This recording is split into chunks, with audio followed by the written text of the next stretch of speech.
આજની ધર્મકથા. પ્રણામ.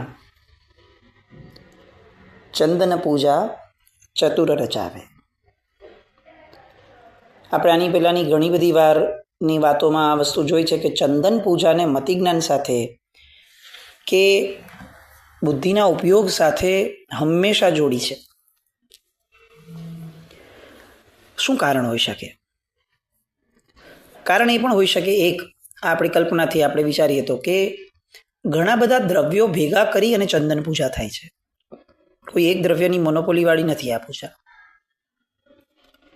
તો અહીંયા કદાચ એ ભાવ છે કે જેમ ઘણા બધા દ્રવ્યો ભેગા થઈ અને અંતે એક નિર્મળતા અર્પણ થાય, એવું કંઈક ઊભું થાય, એમ પ્રભુ અનેક વિચારો લઈને બેઠેલો હું, અનેક વૃત્તિઓ લઈને બેઠેલો હું, અનેક સ્વભાવો લઈને બેઠેલો હું, અનેક આદતો લઈને બેઠેલો હું. જ્યારે તારી પાસે એક પૂજા કરવા આવું છું ચંદન નામની, ચંદનની અંદરમાં વિપરીત દ્રવ્યો પણ છે, ગરમ પડે એવા દ્રવ્યો પણ છે, શીતળતા આપે એવા દ્રવ્યો પણ છે. તો પ્રભુ, મારું મગજ, મારું મન એ આવા બધા વિપરીત દ્રવ્યોથી ઘેરાયેલું અને ભેગું થયેલું છે. પણ આ બધા જ દ્રવ્યો જ્યારે પ્રભુને સમર્પિત થાય છે ત્યારે એ પ્રભુની શોભા વધારે છે તો ખરું જ, મારું જીવન પણ સુગંધિત કરે એવી કંઈક અનુભૂતિ મને આપે છે. બસ એવું થાવ કે આ મિશ્રિત દ્રવ્યો, ઘનસાર જેને કહ્યું છે, એ મિશ્રિત દ્રવ્યો જેમ પોતાના સાર્થક્યને પામે છે, એમ પ્રભુ જેનામાં મિશ્રિત સ્વભાવો, વૃત્તિઓ પડી છે એવો હું, એ તને સ્પર્શ કરવા દ્વારા એક સાર્થક્યને પામું. આવી વિચારણા એ કદાચ ચંદન પૂજાની સાથે વધુ જોડાયેલી હશે અને એટલે વારંવાર ચંદન પૂજાની સાથે મતિજ્ઞાન એને જોડવામાં આવ્યું હશે. આ આપણી કલ્પના છે, પણ કદાચ આવું થઈ શકે, હોઈ શકે. અહીંયા અત્યારે પૂજો વીર વિજયજી મહારાજ સાહેબ બીજી ચંદન પૂજના પૂજો ભેડી કપૂર અળવિશ પેઢીમાં અહીંથી ચારિત્ર મોહની દૂર, એના દ્વારા આપણને ચંદન પૂજાના રહસ્યો ઉદ્ઘાટન કરતી એવી ઢાળમાં લઈ આવ્યા છે. નરક લહે સમકિત ગુણ ગાતે અંતે સમાધિપણું નવી પાવે. ચંદન પૂજા દ્વારા ચારિત્ર મોહનીય કર્મની વાત કરીને એનો સંબંધ મરણ સમયની સમાધિ સાથે જોડે છે. જીવ કષાયોના આવેગમાં, ઉદ્વેગની અંદરમાં જ્યારે બહુ જ મિશ્રિત થઈ જાય છે, એ સમયે શું થાય છે તો કે એ સમયે નરક અને તિર્યંચનું આયુષ્ય બાંધે છે. હવે એ આયુષ્ય સાર્થક થવા માટે શું થવું પડે તો કે સમાધિ મૃત્યુ અટકવું પડે, અસમાધિ મૃત્યુ થવું પડે. એટલે શું થાય તો કે અસમાધિ મૃત્યુ થયું એટલે આની પછીનો ભાવ બગડે. આ એક થંભરૂલને આના દ્વારા આપણે જો કે આયુષ્ય કર્મની વાતોમાં બધું આવશે, પણ તોય એક થંભરૂલને સમજવા જેવું છે. આખી જિંદગી આપણે ધર્મ કરીએ છીએ, આખી જિંદગી આપણને શાસ્ત્રકાર ભગવંતોએ સારા રહેવા કીધું છે, આખી જિંદગી આપણને જતું કરવા કીધું છે, આખી જિંદગી આપણી મનની પ્રસન્નતાને જાળવી રાખવા કીધું છે. કેમ? ભવાંતરમાં પુણ્ય મળે એટલે, સારી સામગ્રીઓ મળે એટલે ના, એટલા માટે કે મરણ એ સમાધિમય થાય. જે માણસનું જીવન ઉદ્વેગવાળું રહ્યું છે, જે માણસનું જીવન ઉચાટવાળું રહ્યું છે, એ માણસ અચાનક મરતી વખતે સ્થિત પ્રજ્ઞ થઈ જશે, આવું કઈ રીતે વિચારવું? આપણે જેના સંસ્કારો પાડ્યા છે ને એ જ ઉદયમાં આવે છે. તો અહીંયા શાસ્ત્રકાર ભગવંતો કહે છે કે ભાઈ 70-80 વર્ષનું જે આયુષ્ય છે ને, એમાં એવી રીતે સમાધિની આદત પાડ કે ભાઈ છેલ્લા સમયે જ્યારે તારું શરીર, પોતાનું જ શરીર તારા કાબૂમાં ન રહે, તારી ઈચ્છાથી વિરુદ્ધ વર્તન કરે, એવા સમયે પણ તને જતું કરવાની, તને મનને જાળવી લેવાની આદત હશે ને, તો તું તારા શરીર નહીં, આવી વિપરીત અવસ્થા સમયે પણ તારા ચિત્તને કાબૂમાં રાખી શકીશ. જીવનભર તારું ધાર્યું ન થયું એટલે તારું ફટક્યું, તારા પ્રમાણે તારા સ્વજનો ન ચાલ્યા એટલે તારું મગજ ફર્યું અને બધાની સામે પડ્યો. આવું જ બધું કરીશ તો જ્યારે તારું પોતાનું સગ્ગું શરીર એ તારું નહીં રહે ત્યારે તારા ઉદ્વેગોનો પાર નહીં રહે. ઓલા તો તોય પર હતા, આ તો તે પોતે પોતાનું માન્યું 80 વર્ષ સુધી અને હવે તારી સામે પડ્યું તો તને કેવો સંકલેશ કરાવશે. એના કરતાં નાની નાની ઘટનાઓમાંથી આદત પાડ ભાઈ, કે ઠીક છે પરદ્રવ્ય છે જતું કરીએ, આપણું એમાં કંટ્રોલ ન ચાલે. અને આ રીતે સમજણ કેળવ દોસ્ત. નહીં કેળવ તો સમાધિ મૃત્યુ નહીં થાય. સમાધિ મૃત્યુ નહીં થાય તો તારો ભાવાંતર બગડશે. એટલા માટે સારા રહેવાનું છે.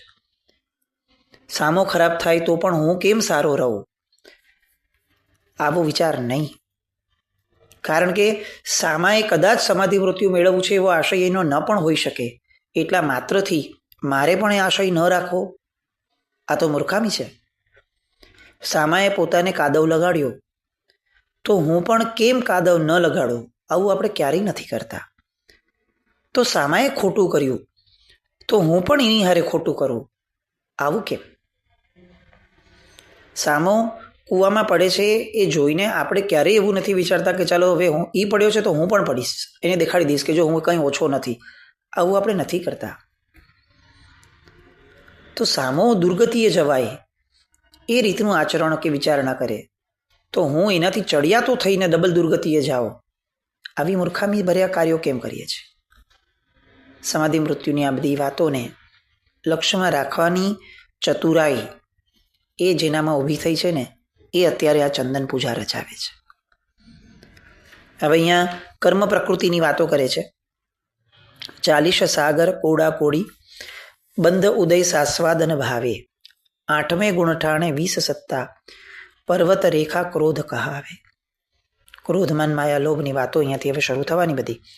પણ મૂળમાં જે ચારિત્ર મુનિઓનો બંધ છે એ કયા ગુણસ્થાનકે કેવી રીતે થાય, ઉદય સાસ્વાદન ભાવે કયું ગુણસ્થાનક છે, એ ગુણસ્થાનકે કેટલી પ્રકૃતિનો ઉદય છે, 8મે ગુણઠાણે કેટલો તો કે 20 સત્તા. એટલે આ બધી વાતો માટે આપણે કેટલાક ઊંડાણમાં જવું પડે, જે કદાચ અત્યારે એ પ્રત્યક્ષ પરિપ્રેક્ષ દેખાતો નથી. પણ અહીંયા ક્રોધને શેના જેવું કહાવે છે તો કે પર્વત રેખા ક્રોધ કહાવે. પર્વતમાં જેમ તિરાડ પડી જાય અને એ તિરાડ એ ધીરે ધીરે પર્વતને ખોખલું કરી નાખે, એની શક્તિઓને સાવ ખતમ કરી નાખે, એવી રીતે ક્રોધ એ પર્વત જેવો આત્મા અડગ સ્થિર એમાં પણ એ ફાટ પાડી દે છે અને એ શક્તિઓને ક્ષીણ કરી નાખે છે. 8 ફણાલો માન મણિધર પથ્થર થંભને કોણ નમાવે. હવે અહંકારની વાત કરે છે. આ આખી વાર્તાઓ આપણે જ્યારે કથાનક લીધું છે ને એમાં આવી ગઈ છે એટલે આપણે એને વિશેષ ઊંડાણમાં નથી જતા. પણ માન કેવો છે, અહંકાર, તો કે 8 ફણાવાળા સર્પ જેવો છે. એટલો ભયંકર છે. 8 કર્મો એ ફણા જેવા ગણાવ્યા અને અહંકારને એનો સમ્રાટ ગણાવ્યો. 8 કર્મોને ઊભા કરનાર, 8 કર્મોને ખેંચીને લાવનાર, 8 કર્મોથી યુક્ત એવો કશાય કયો છે તો કે અહંકાર એવો કશાય છે. અહંકાર, હું, મારા પણ, એના દ્વારા દરેક કર્મો આવે છે. આ વાતને આપણે છે ને બહુ જ પ્રેક્ટિકલી જોવા જઈએ તો એકદમ સિમ્પલ કેલ્ક્યુલેશનમાં આપણને સમજાઈ જશે. જીવ જ્યારે પોતાને હું આત્મા છું, આ એક સહજ સત્ય વાત છે, એ સ્વીકારવાના બદલે અગર જીવ એમ વિચારી લે કે ભાઈ હું ફલાણો માણસ છું, મારો એક પરિવાર છે, મારું એક સ્ટેટસ છે, મારું એક રૂપ છે, મારો એક વ્યવસાય છે, આવું બધું પોતે એક ભ્રમ નામની કલ્પના એની અંદરમાં ગૂંચવાઈ જાય અને પછી એ જ ભ્રમને સત્ય કરવા માટે કશાયો કરે, ત્યારે એવું ખરેખર લાગે કે આ એક પાપના, એક ભ્રમના કારણે એ બધા નવા પાપ ઊભા કરે છે. એને ક્રોધ કેમ આવ્યો? કારણ કે કોઈકે એના પોતાનાપણાને છંછેડ્યો એટલે એને ક્રોધ આવ્યો. એણે લોભ કેમ કર્યો? કારણ કે એને પોતાનુંપણું પુષ્ટ કરવું છે એટલે લોભ કરે છે. એ માયા કેમ કરે છે? તો કે એનું પોતાનુંપણું કોઈની સામે છતું ન થઈ જાય એટલે એ માયા કરે છે. એટલે મૂળમાં એવરીથિંગ રોટેટ્સ કોની આસપાસ? અહંકાર. આ અહમ જે છે, સંસ્કૃતનો શબ્દ છે અહમ એટલે હું. આ અહમ જે છે એનો ભ્રમ એ જ આખા સંસારનું મૂળ છે. જીવ ફક્ત એટલું વિચારી લે કે ભાઈ આ જે શરીર દેખાય છે અત્યારે 80 વર્ષ પછી કાંઈ નથી થવાનું, પછી રહેવાનું જ નથી, પછી તો હું જેને હું કહું છું એ બદલાઈ જશે. આજે મને હું કહું છું, આવતીકાલે હું કદાચ દેવલોકમાં જઈશ તો એ દેવલોકના શરીરને હું કહીશ. એનો મતલબ કે આ હું પણ એ વરાય થાય છે, એ સ્થિર નથી. તો જે હું પણ સ્થિર છે હું કેવી રીતે હોઉં? સ્થિર જેવું કંઈક તો હશે ને મારામાં. તો એ સ્થિર કોણ છે આ બધામાં? કોન્સ્ટન્ટ કોણ છે? તો કે મારો આત્મા છે. તો એ હું છું. ડ્રામા ચાલતું હોય અને કોઈ એક રોલ પ્લે કર્યા પછીથી હવે બીજો એક રોલ પ્લે કરવાનો આવે, ત્રીજો એક રોલ પ્લે કરવાનો આવે, તો એ કેરેક્ટરને ક્યારેય કન્ફ્યુઝન નથી થતી કે યાર હું એક્ઝેક્ટલી કોણ છું. ના, એને ખબર છે કે હું અલગ છું. આખો આ રોલ્સ બધા અલગ છે. આટલી સિમ્પલ વાતો એ આપણે આપણા આત્માની અંદરમાં એને આત્મસાત ન કરી શકીએ એટલા માત્રથી અનંતકાળથી આપણે ભમીએ છીએ. કેટલું આપણને નબળું લાગે. સાવ આટલી સિમ્પલ વાત આપણે નહીં સમજી શકતા હોઈએ. અને એટલે અહીંયા વીર વિધિજી મહારાજ સાહેબ કહે છે કે હવે આ ચંદન પૂજા કોણ રચાવે છે? તો કે ચતુર રચાવે છે. કોણ ચતુર? તો કે જેને ચતુરાઈપૂર્વક આ સમજી લીધું છે કે અચ્છા આ બધા રોલ પ્લે તો હું છું જ નહીં, હું તો કોન્સ્ટન્ટ છું, આત્મા છું. તો જેણે આવું સમજી લીધું છે એ વ્યક્તિ હવે ચારિત્ર મોહનીય કર્મો જે છે એમાં ફસાતો નથી. તમે કોઈ રોલ પ્લે કરીએ આપણે અને રોલ પ્લેમાં કોઈ ખોટી વસ્તુ આવે કે જેનાથી આપણને નુકસાન થવાનું હોય તો આપણે ન કરીએ. ફોર એક્ઝામ્પલ, આપણે કોઈ ડ્રામા ચાલે છે એની અંદરમાં આપણે શેર બજાર એનો રોલ કર્યો. હવે એ રોલ કરવાની અંદરમાં આપણે બોલી લીધું કે મારા 10 લાખ રૂપિયા ઇન્વેસ્ટ કરજો, ચાલો. અને મેં ઇન્વેસ્ટ કર્યા અને સ્ક્રિપ્ટ એવી હતી કે જેમાં રોલ પ્લે કરવાની અંદરમાં પટકથાઓ એવી લખાયેલી હતી કે એ જ ઓલાની અંદરમાં લોસ ગયો. પણ આ બધું આપણને ખબર છે કે આ તો ડ્રામા છે. હવે આ ડ્રામા પૂરું થયા પછીથી અચાનક કોઈ માણસ કહે કે ચાલ ને 10 લાખ ઇન્વેસ્ટ કર ને, તું આમાં બોલ્યો તો હતો, હવે કર. તો આપણે બહુ જાગ્રતપણે ના પડે છે કે ભાઈ આવું બધું ડ્રામામાં હોય, રિયલમાં કરવું નથી મારે કાંઈ. બસ આવું જ છે. આપણા રોલ પ્લે એ જો આપણે સમજી જઈએ કે આ રોલ પ્લે છે તો રિયલમાં પોતાનું બગાડવાની ઈચ્છા આપણી જરાય નહીં થાય. એટલે અહીંયા ચતુર ચારિત્ર મોહનીય કર્મો એટલે કે કૃત્યો, એક્ટ. બેસિકલી દર્શન મોહનીય કર્મ એ થોટ છે અને ચારિત્ર મોહનીય કર્મો એ એક્ટ છે.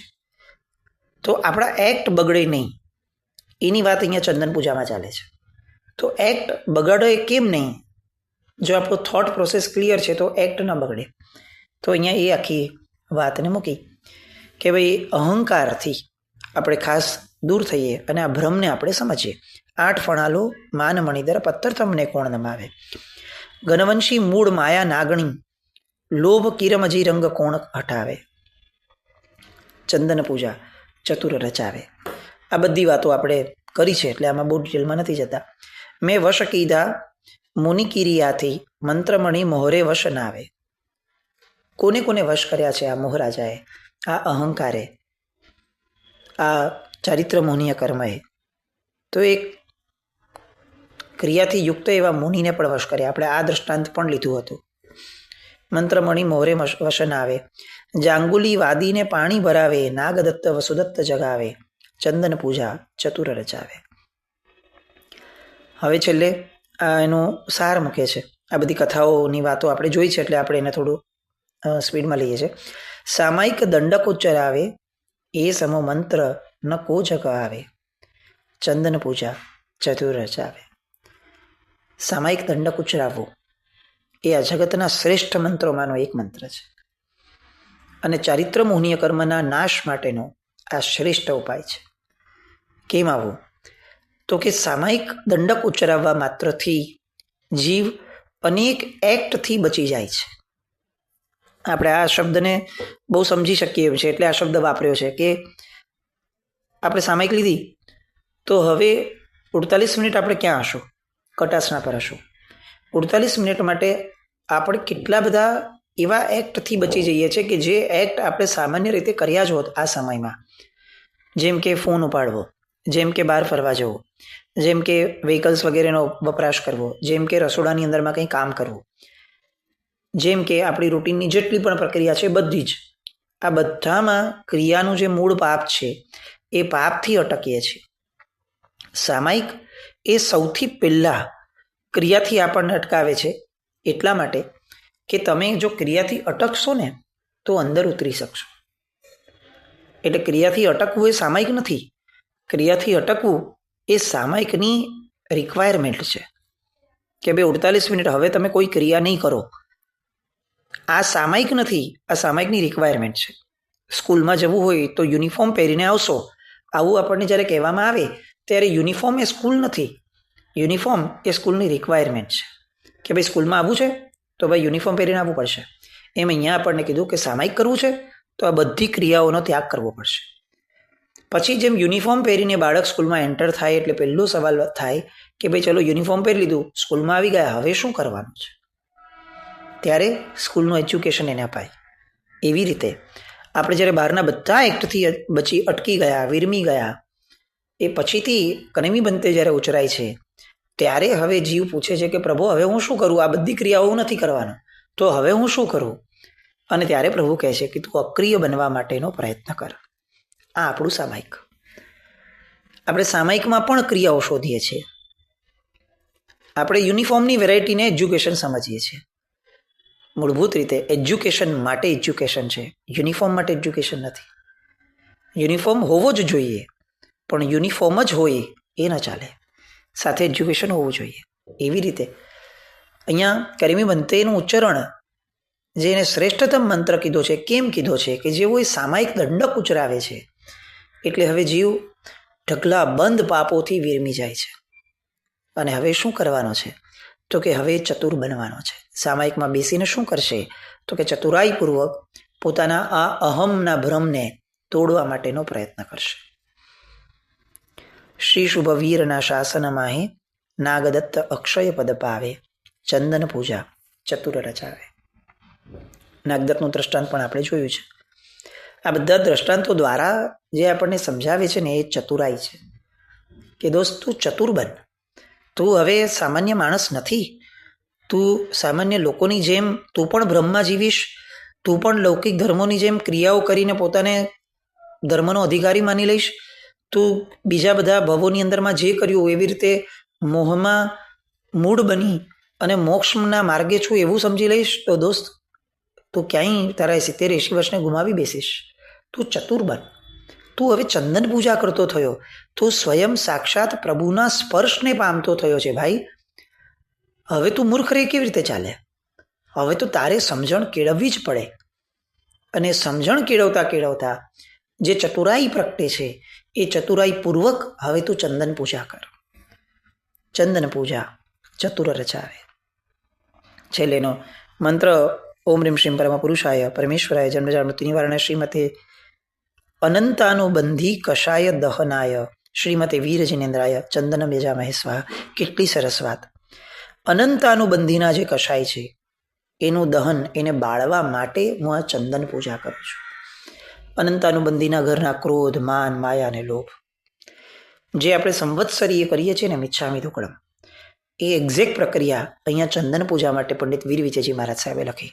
અર્થાત એક અપેક્ષા એવું કહી શકીએ કે પ્રભુની મોહનીય કર્મ નિવારણ નિમિત્તની ઢાળમાં જે ચંદન પૂજા છે એ સંવત્સરીના પ્રતિક્રમણની અપેક્ષાની પૂજા છે.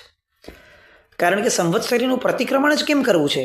તો કે અનંત અનુબંધી કષાયમાં જીવ આત્મા વહી ન જાય એનાથી બચવા માટે પ્રતિક્રમણ છે સંવત્સરીનું. અને અહીંયા ચંદન પૂજાનો આશય શું મૂક્યો? તો કે અનંત અનુબંધી કષાય દહનાય શ્રીમતે વીર જિનેન્દ્રાય ચંદન બેજામહે સ્વાહા. એટલે આનો અર્થ એવો નહીં કે ભાઈ સંવત્સરીનું પ્રતિક્રમણ ન કરો ને ચંદન પૂજા કરી લો તો ચાલે. ના, આનો અર્થ એવો કે જેટલું મહત્વ સંવત્સરીના પ્રતિક્રમણને આપીએ છીએ કે વર્ષમાં એક વાર થતું પ્રતિક્રમણ છે અને પોતાના કષાયોને મિચ્છામી દુક્કડમ આપવા જોઈએ, રડી રડીને આપવા જોઈએ, આટલી જેટલી આપણે એની મહત્તા ઊભી કરી છે એટલી જ મહત્તા ચતુરાઈપૂર્વક આ ચંદન પૂજાની પણ થવી જોઈએ. એક ચંદન પૂજા કદાચ અઠવાડિયાની હોય તો પણ ભલે અઠવાડિયામાં એકવાર આવી થવી જોઈએ, જે ચતુરાઈપૂર્વકની થાય, જે આપણા અનંત અનુબંધીના કષાયોને બાળી શકે એવા ઉલ્લાસ, એવી સમજણપૂર્વકની થાય. આવી ચંદન પૂજાની વાત અહીંયા વીર વિજયજી મહારાજ સાહેબે કરી. અને હવે અનંત અનુબંધીના ઘરના કશાયોની વાત પછી હવે આવશે પ્રત્યાખ્યાની અને અપ્રત્યાખ્યાની કશાયોની વાત. આ બધા શબ્દો ડિફિકલ્ટ નહીં જ પડે, હું માનું છું, કારણ કે આ બધા શબ્દોના અર્થો આપણે કથાનકો જ્યારે લીધા હતા ત્યારે સમજી લીધા હતા કે ભાઈ અનંતાનુબંધી એટલે શું, પ્રત્યાખ્યાની એટલે શું. આ બધી વાતો આપણે કરી છે. તેમ છતાં કદાચ કંઈક ડિટેલિંગ લેવી હોય તો થોડો એ સત્સંગ રિફર કરી લેવો, એટલે આપણને એક્ઝેક્ટ ખ્યાલ આવી જાય કે ભાઈ આ અનંત અનુબંધીના ઘરનો કશાય એટલે શું. તો એવું કંઈક સમજી અને આગળ ચતુર બનીએ આપણે બધા, એવી શુભ મંગલ કામના સાથે. જીના આજ્ઞા કંઈ પણ બોલાયું હોય તો મિચ્છામિ દુક્કડમ. જૈનમ જયતિ શાસન.